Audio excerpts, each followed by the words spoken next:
Hi everyone, welcome to మీతో ఒక మాట. నేను భారతి. నేను ఈ టబ్లో 4-5 మామిడల్లం మొక్కలు అయితే నాటానండి.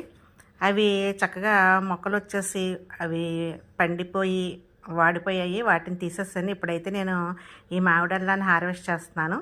కొంచెం ఈ నల్లమట్టి టబ్లో వేయడం వల్ల కొద్ది గట్టిగా ఉన్నాయి తీయటానికి.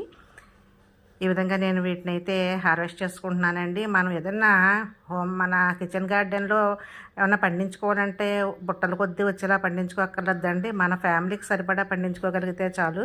ఇవి చూడండి, ఒక్కొక్క దుంపకి ఎన్నేసి దుంపలు అయితే వచ్చేసాయో, చాలా బాగా వచ్చాయి నాకైతే. వీటిని నేను ఇలాగా కాస్త కడిగి శుభ్రం చేసి ఆరబెట్టిన తర్వాత ఇలా ఉన్నాయండి.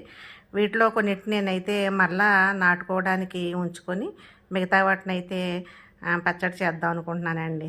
Thank you for watching.